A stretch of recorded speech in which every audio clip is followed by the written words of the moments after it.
पटेल ने आरक्षित वर्ग में भर्तियों पर सवाल उठाते हुए सीएम योगी को एक चिट्ठी लिखी। अनुप्रिया पटेल ने आरोप लगाया कि पिछड़ों दलितों की अनदेखी कर उन्हें अयोग्य बताकर पद खाली रखे जाते हैं और उन्हें जनरल कैटेगरी में ट्रांसफर कर दिया जाता है इंटरव्यूज के दौरान।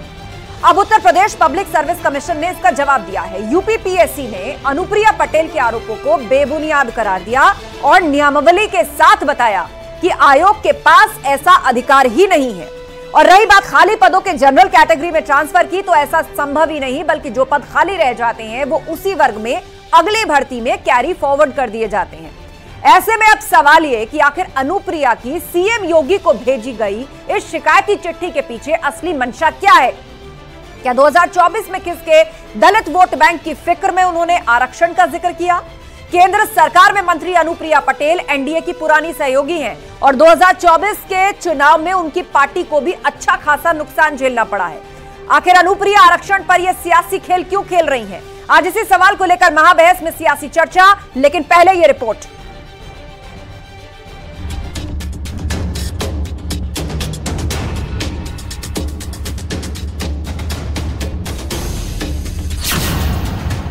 आरक्षण पर सियासी खेल, अनुप्रिया का चिट्ठी प्लान।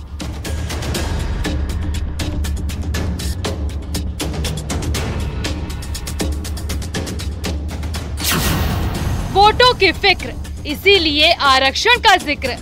केंद्रीय मंत्री अनुप्रिया पटेल ने उत्तर प्रदेश के मुख्यमंत्री योगी आदित्यनाथ को एक पत्र लिखकर उत्तर प्रदेश में साक्षात्कार यानी कि इंटरव्यू के जरिए होने वाली भर्तियों में ओबीसी, एससी, एसटी जैसे आरक्षित वर्ग के अभ्यर्थियों को नॉट फाउंड सूटेबल बताकर बाहर कर दिए जाने और फिर बाद में उनके पदों को अनारक्षित घोषित कर अन्य वर्ग के अभ्यर्थियों का उन पर चयन कर लिए जाने का सनसनीखेज आरोप लगाया है।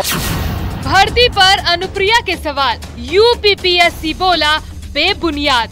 सरकार शुरू से दलित, पिछड़ा, वंचितों के हक को मार रही है, ये उनके हकों की विरोधी है। चाहे इनके लोग आरक्षण को खत्म करने की बात करते हों, चाहे इनके नेता संविधान को बदलने की बात करते हों। अनुप्रिया की योगी को चिट्ठी, मंशा क्या है?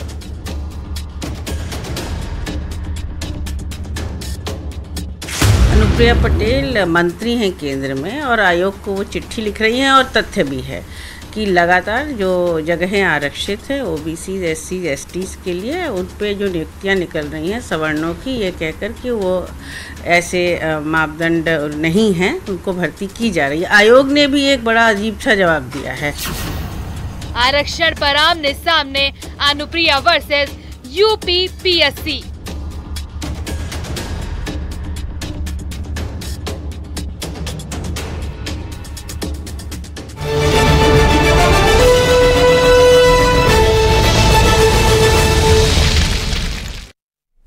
और चर्चा के लिए हमारे साथ गेस्ट पैनल जुड़ चुका है। रमाकांत मिश्रा जी हैं बीजेपी प्रवक्ता, अनुराग भदौरिया जी समाजवादी पार्टी के प्रवक्ता, प्रियंका गुप्ता जी हमारे साथ कांग्रेस की प्रवक्ता, प्रेम प्रकाश जी एक्स एडीजी हमारे बीच में है और रमेश मिश्रा जी एक्स आईएएस हमारे बीच में है। बहुत बहुत स्वागत है आप सभी लोगों का।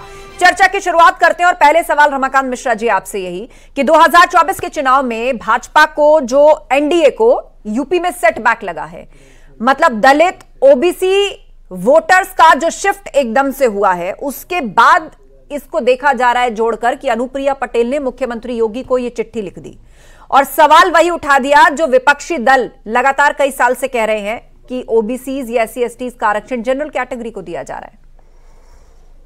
देखिए आस्था जी, यहां पर जिस तरह से अनुप्रिया पटेल जी का चिट्ठी गया है मुख्यमंत्री जी को, हाँ। मुझे नहीं लगता जो कि किस तरह की मंशा रही होगी और उनके मन में ऐसी क्या बात हो गई, लेकिन मुझे लगता है जो कि जिस तरह से यूपी पीएससी ने अपने आप को जिस तरह से क्रम वाइज, सीरियल वाइज जिस तरह से उन्होंने जवाब दिया है, मुझे लगता है जो इसी तरह का प्रावधान है, जिस तरह का प्रावधान यूपी पीएससी ने बिल्कुल डिटेलिंग करी है, जैसे जो पद उन्होंने कहा था। ठीक है रमाकांत जी, आयोग ने अपना जवाब दे दिया, लेकिन यहाँ मंशा को लेकर सवाल उठ रहे हैं। अनुप्रिया पटेल की मंशा क्या है? एनडीए की सहयोगी दल है और इन चुनावों में उनकी पार्टी को भी नुकसान हुआ है।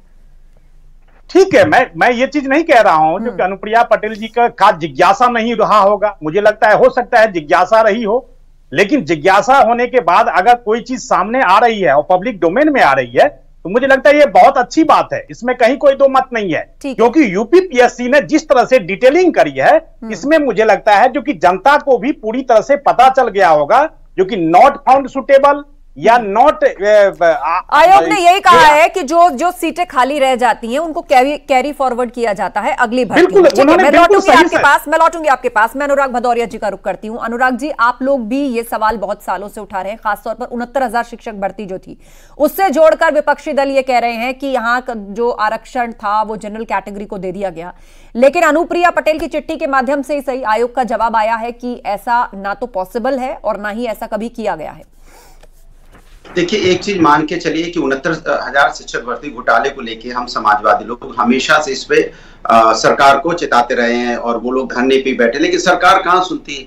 सरकार हमारी बात, हमने जब पीडीए को लेके हम आए, आज अनुप्रिया पटेल जी को भी ये एहसास हुआ कि जो समाजवादी लोग हैं वो समाज में सच्ची बातें करने वाले लोग हैं, जनता की बात करने वाले लोग हैं, हक की बात करने वाले लोग हैं। ये वो लोग हैं जो छात्रों की बात करते हैं, शिक्षकों की बात करते हैं, युवाओं की बात करते हैं और सभी को साथ लेके चलने की बात करते हैं। तो आज भारतीय जनता पार्टी को भी ये समझ में आ जाना चाहिए, जिस तरह से उत्तर प्रदेश की जनता ने भारतीय जनता पार्टी को हराया है, जिस तरह से उत्तर प्रदेश की जनता भारतीय जनता पार्टी को अब उत्तर प्रदेश में देखना नहीं चाहती है। क्यों नहीं देखना चाहती? क्योंकि जो मुद्दों को लेकर हम लड़ रहे थे, छात्रों के मुद्दों को लड़ा हम लोगों ने, शिक्षकों के मुद्दों को लेकर लड़ा, किसानों के मुद्दों को लेकर लड़ा, या शिक्षक भर्ती घोटाले के मुद्दों को लेकर हम लगातार लड़ते रहे, आरक्षण की बात करते रहे, पीडीए की बात करते रहे, लेकिन भारतीय जनता पार्टी के कान में जू ही नहीं रखती थी। उन्हें लगता था जैसे हम अपना बुलडोजर चलाते रहेंगे और बुलडोजर जहां चाहे वहां चला देंगे और माहौल बनाएंगे और लोग कहेंगे नहीं नहीं नहीं बहुत बढ़िया हो रहा है, उसके बाद हम जीत जाएंगे। जैसे उन्होंने 2019 में इस तरह की बातें बना के उन्होंने कुछ कर लिया था, या उनको लगा कि हमारी ठीक है अनुराग जी, लेकिन आयोग ने तो अपना जवाब सबमिट कर दिया ना कि खाली सीटें जो रिजर्व रह जाती हैं वो कैरी फॉरवर्ड होती हैं,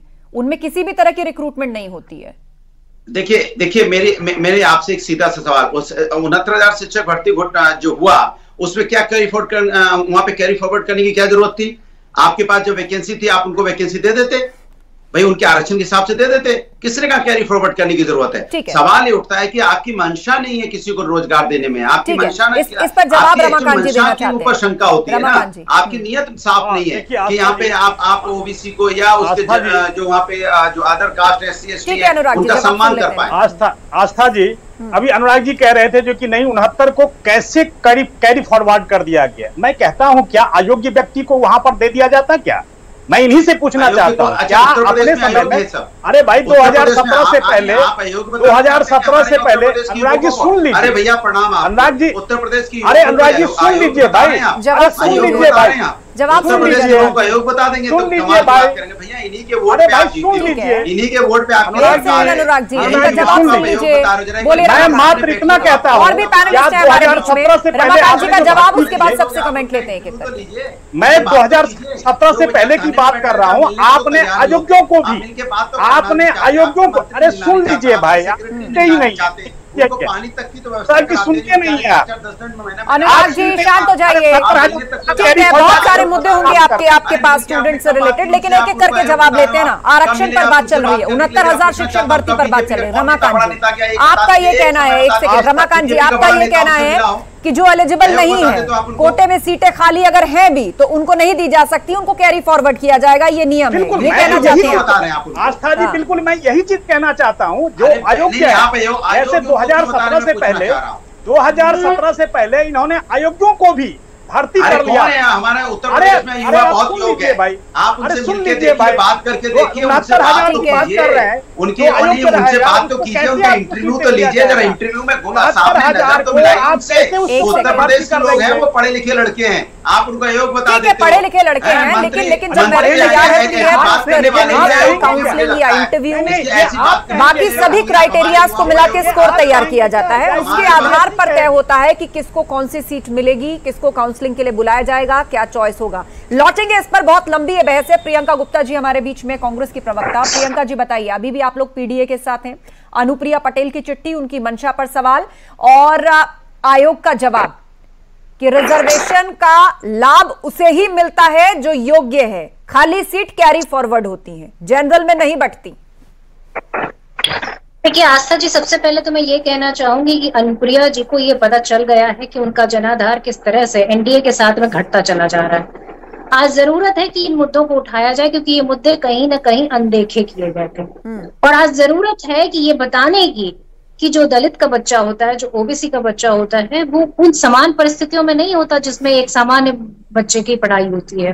उसको चप्पल पहनने को शायद 8वीं क्लास में मिलती होगी, जरूरी नहीं है कि वो पैदाइशी उसको चप्पल पहनने। इन्हीं चैलेंजेस की वजह से अभी तक कोटा एग्जिस्ट करता है और रिजर्वेशन का 1% भी तय है कि कितना दिया जा सकता है, किसके लिए कितना उठाया है। हाँ, इससे आगे की बात, अगर उन्होंने कोई विषय उठाया है तो मैं समझती हूँ उस पर चर्चा होनी चाहिए और इस पर समाधान देने में जिस तरह से भारतीय जनता पार्टी तुरंत एक तरह से बिल्कुल सफाई देने लगती है, तो मुझे लगता है कि उसे चर्चा करनी चाहिए।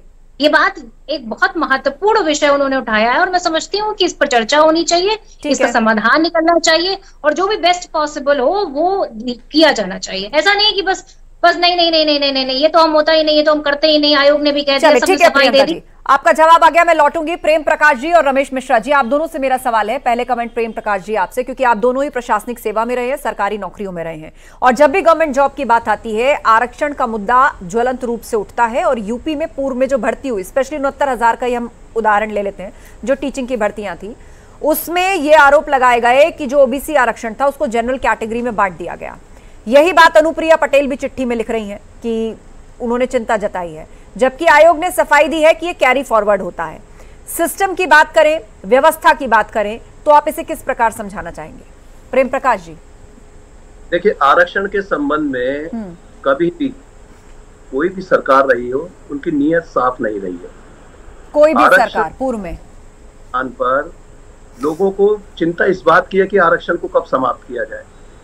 और इसमें जो लोक सेवा आयोग है, चाहे प्रदेशों है या यूपीएससी है, हमेशा जब भी आरक्षण की कोई बात होती है तो कहीं ना कहीं पदों में कोई ना कोई गड़बड़ी कर दी जाती है। गड़बड़ी मतलब इसे एक्सप्लेन करिए, कैसी गड़बड़ी? कोटा तो फिक्स है, किस कैटेगरी को कितना मिलना है, कौन उसके लिए एलिजिबल है, ये सारे मापदंड तो तय होते हैं पहले से।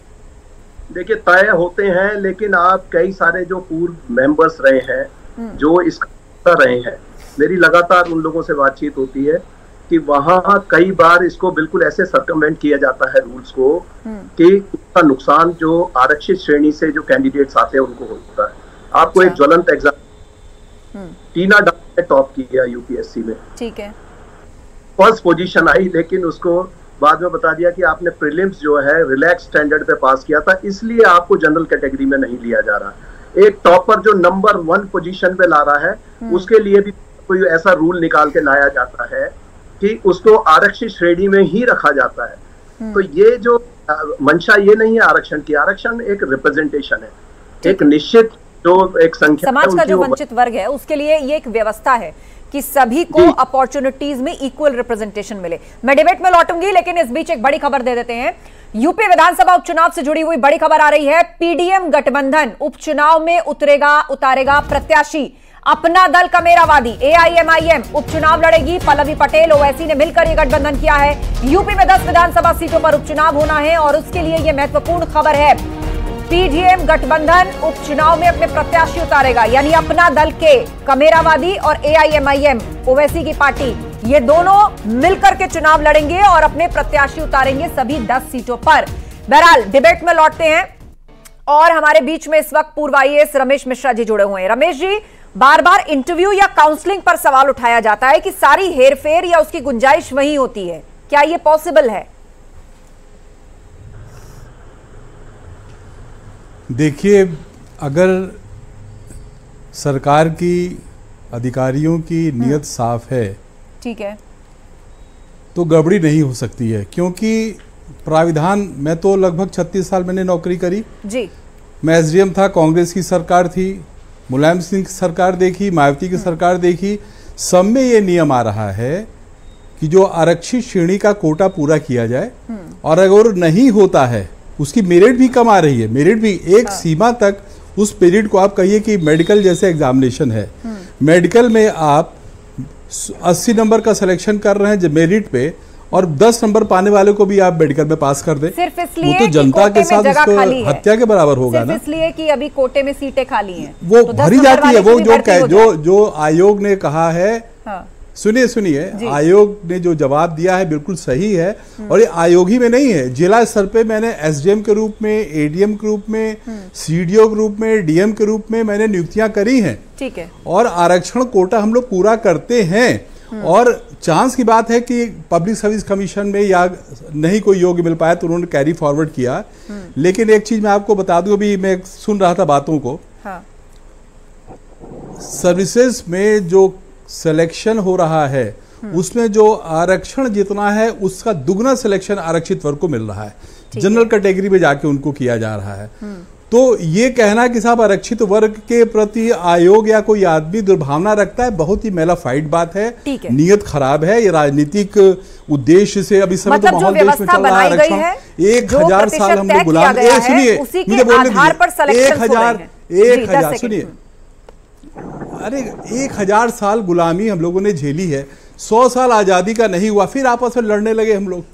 गवर्नमेंट ने कांग्रेस सरकार से लेकर अब तक रिजर्वेशन रहा है, और रिजर्वेशन जो पात्र लोग हैं उनको मिलता है। ठीक है। आयोग ने अगर कैरी फॉरवर्ड किया तो ऐसा नहीं कि उनका हक छीन ले रहा है। चलिए, ये तो बात रही आरक्षण की, और ये तो बात रही उस मुद्दे की जिस पर अपने अपने तर्क विपक्ष और सत्ता पक्ष देते हैं। लेकिन अब राजनीतिक पहलू पर आते हैं रमाकांत मिश्रा जी। यहां पर अनुप्रिया पटेल ने जो चिट्ठी लिखी है, उसके बाद अब विपक्ष ने इसको फौरन लपका है, और इससे जोड़ा जा रहा है कि क्या एनडीए में ठीक है कहीं अपना मूड बदलने की तरफ तो विचार नहीं करेंगी अब अनुप्रिया पटेल, वरना मुख्यमंत्री को उस तरह की चिट्ठी लिखने का क्या मकसद और क्या मंशा थी?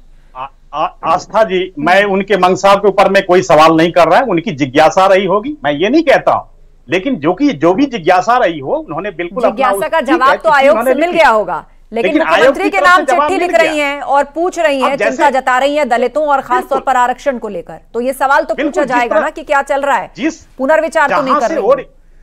बिल्कुल आस्था जी, मैं कह रहा हूं जो कि जहां से वो रिप्रेजेंटेशन करने के लिए आ रही हैं जिस समाज से, वो कहीं ना कहीं उनके लिए हो सकता है जो कि उनके लिए वो बात रखी हो। तो लेकिन यहाँ पर मैं जैसे 69,000 शिक्षकों की अभी अनुराग जी ने बात करी, इन्होंने कौन अयोग्य है कौन अयोग्य नहीं है, कौन योग्य है, ये रमाकांत मिश्रा तय नहीं करेंगे, न ही अनुराग भदौरिया जी तय करेंगे, ठीक है, ये आयोग तय करेगा ये जो कौन योग्य है कौन अयोग्य है। तो मुझे लगता है जो कि इस तरह का ना कोई प्रावधान है यहाँ पर, जहां तक बात है ये ग्रेडिंग सिस्टम होती है, मतलब अगर मैं गलत हूं तो मुझे सही करिएगा। रमेश मिश्रा जी यहाँ पर बैठे हुए हैं, उन्होंने कहा जो कि अयोग्य की बात जहां पर है वहां पर नॉट फाउंड जो कहते हैं वो वहां पर मार्क्स जो होते हैं वो बाद में जाकर के दिए जाते हैं, लेकिन उससे पहले ग्रेडिंग होती है, और ग्रेडिंग करके उसके बाद जो वहां पर आयोग के सदस्य होते हैं, इंटरव्यू काउंसिल के जो मेंबर होते हैं, वो मेंबर मिलकर के उसको मार्क्स में कन्वर्ट करते हैं। तो इस तरह के प्रावधान है, तो मुझे लगता है कहीं पे भी संशय नहीं होना चाहिए, क्योंकि सरकार की नियत और निष्ठा के ऊपर में कहीं कोई संदेह होना चाहिए। ठीक है, अनुराग भदौरिया जी, राजनीतिक पहलू से तो साथ बच गए, वो कह रहे हैं कि उनकी जिज्ञासा रही होगी इसीलिए चिट्ठी लिखी होगी, पर 24 के चुनाव में किसको कितना नुकसान ओबीसी और एससी एसटीज का हुआ है ये तो आंकड़ों के तौर पर सबके सामने है। देखिए, आप एक चीज मान के चलिए, जो जनता होती है ना, जो यूथ होता है, छात्र होता है, जो युवा होता है, बहुत समझदार होता है। भारतीय जनता पार्टी के प्रवक्ता शायद इस बात को नहीं समझ पा रहे हैं। वो जो ज्ञान दे रहे हैं ना, इनसे कई ज्यादा ज्ञान उन छात्रों के पास है जो दिन रात कंपटीशन की तैयारी करते हैं, जो अपना फॉर्म भरते हैं, जो रिटर्न देते हैं, जो इंटरव्यू देते हैं, जो जीडी में जाते हैं। आप उनको ज्ञान दे रहे हैं। आप अगर उनको ज्ञान देने गए थे, वो धरना दे रहे थे, अपनी मांग कर रहे थे, आप उनके साथ अन्याय कर रहे थे, तभी उन्होंने आपको हराया ना। फिर भी आप नहीं समझ पा रहे हैं। कमाल की बात करते हैं आप भी। मैंने हारने के बाद भी भाई जनता ने आपको हराया तो वो तो मान जाओ ना कि यूथ ने आपको वोट नहीं दिया, छात्रों ने आपको वोट नहीं दिया। क्यों नहीं दिया? कि जो आप ये सब चीज जो समझाने की कोशिश कर रहे हैं, आपसे ज्यादा वो समझते हैं, क्योंकि उनकी जिंदगी से संबंधित होता है। वो एक एक महीना धरने पे बैठे हैं, 2-2 महीना बैठे हैं, भूखे प्यासे रहे। आपने तो पानी की बोतल तक उनको नहीं दी। आपने वो मानवता भी नहीं दिखाई। जब वो वहां पे इको गार्डन में धरने पे बैठते हैं तो आप उनको कम से कम पानी की बोतल भी दे दो। आप तो उठा के ले जाते हो बस में भर के और वहां छोड़ आते हो जाके। कभी आपने उनके दर्द को जानने की कोशिश की?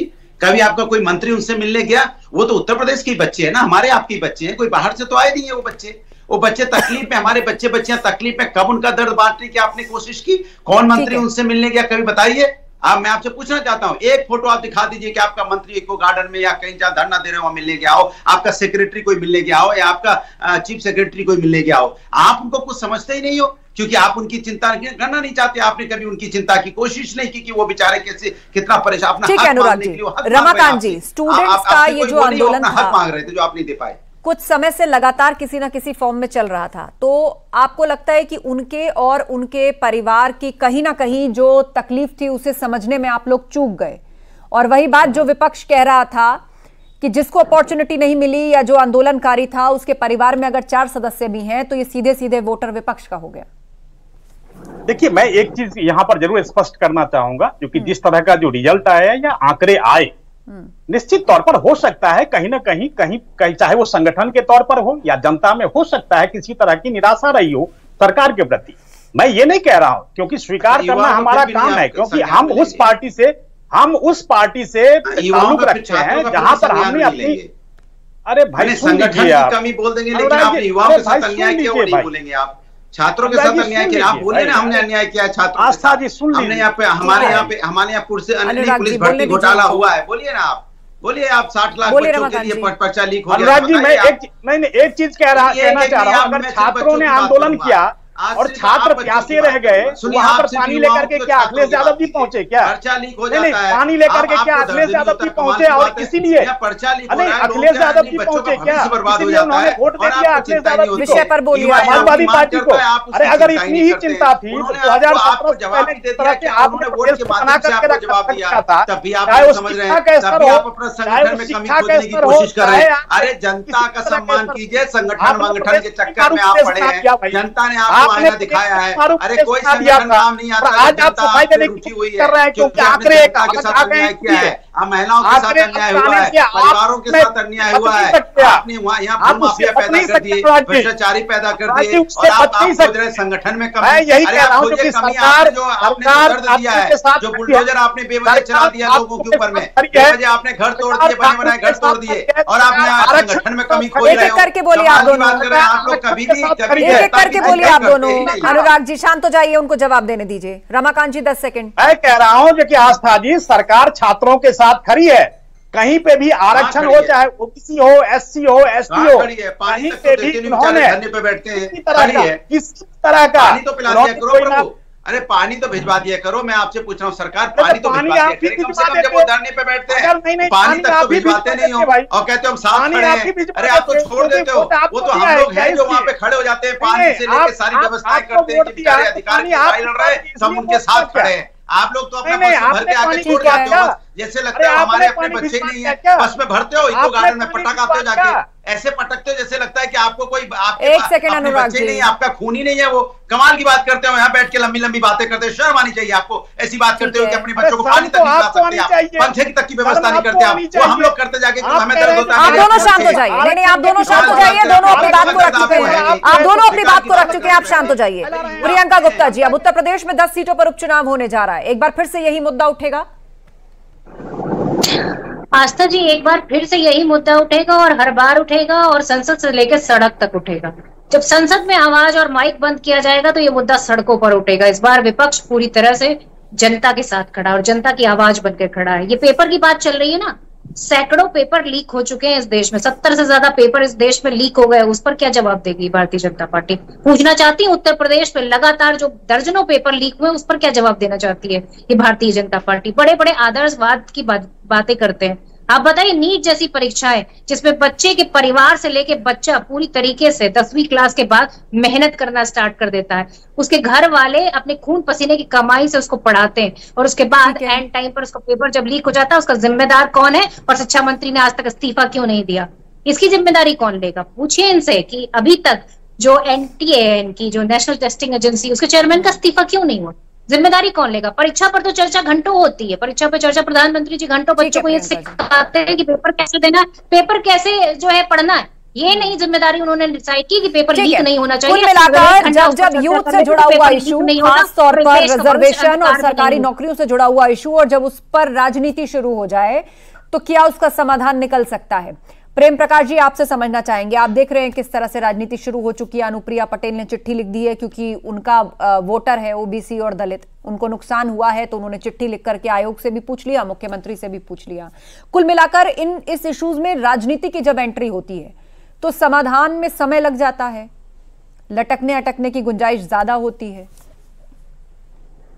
जी, अनुप्रिया जी ने स्टैंड लिया है, मैं बिल्कुल उसको सपोर्ट करूंगा क्योंकि वो धरातल से जुड़ी हुई एक लीडर है और उन्होंने जो ये मुद्दा उठाया है, एक बार सरकार को भी ये देखना होगा क्योंकि जब यूपीपीएससी जैसी संस्थाओं पर जो लोग वहां पर मेंबर या चेयरमैन बनाए जाते हैं वो कहीं ना कहीं से वो भी राजनीति से प्रभावित ये नियुक्तियां होती हैं। इसको राजनीति के प्रभाव से मुक्त करना होगा, तब ये जो रूल्स और रेगुलेशन जो बनाए हुए हैं तब उनका अक्षर से पालन होगा। लोग अपने आकाओं को खुश करने के लिए कई बार इस तरह के डिसीजंस लेते हैं जो आप देखेंगे कि वो बिल्कुल लीक उससे हटकर है, तथ्यात्मक नहीं है। अब किसी कैंडिडेट का कि सूटेबल कैंडिडेट नहीं पाया जाना, आज की डेट में इतना ज्यादा कंपटीशन है, चाहे वो SC ST वर्ग हो, चाहे ओबीसी वर्ग हो, चाहे जनरल वर्ग हो, उसमें कैंडिडेट नहीं पाया जाना कि सूटेबल कोई कैंडिडेट नहीं मिला, ऐसा संभव नहीं है। ये कहीं ना कहीं इसमें कोई पहल हुआ है और इन चीजों की जांच होनी चाहिए। लेकिन रमेश मिश्रा जी, क्योंकि मेरे पास लास्ट 1 मिनट का वक्त है, मैं आपसे समझना चाहूंगी कि जब सारे पैरामीटर्स फिक्स हैं, कितना रिजर्वेशन, किसको कितना, एलिजिबिलिटी क्राइटेरिया क्या है, कैसे मेरिट तैयार होती है, तो फिर वहां गड़बड़ की गुंजाइश कहां रह जाती है? अगर सब कुछ नियम के मुताबिक होता है तो फिर सवाल क्यों उठते हैं? ऐसा नहीं है। ये अगर नियमों के हिसाब से जो एक बात कही, मैं उससे सहमत हूँ कि बढ़ती जाती हैं, जो ट्रांसपेरेंसी, जो सदस्य लोग आयोग के बनते हैं, ये पॉलिटिकल उनका नॉमिनेशन होता है, वो गलत है। और ये किसी मैं 36 साल क्या से 38 साल 39 साल से देख रहा हूँ, सारी सरकारें अपने समय के, और जो करप्ट ऑफिसर्स हैं या करप्ट लोग हैं, उन्हीं लोगों को सदस्य बनाती है आयोग में। तो आयोग का सदस्य इतना पावरफुल होता है, चेयरमैन इतना पावरफुल होता है कि नीचे के लोगों पे प्रेशर डाल के गलत काम कराता है। मैं नाम नहीं लूंगा, एक समय ऐसा था कि एक परिवार के 4-4, 5-5 लोग IAS PCS हो गए।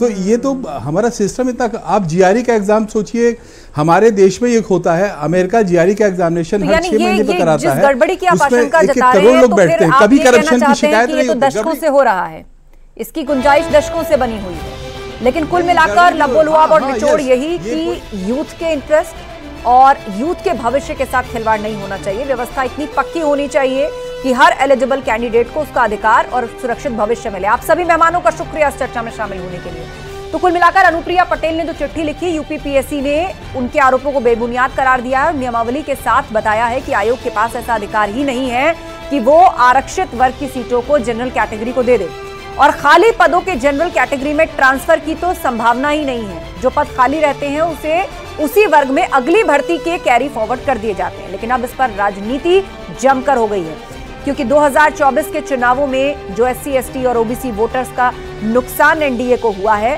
तो जो दल इनकी राजनीति करते हैं उनको कहीं ना कहीं अपने वोटर्स का संकट सताने लगा है।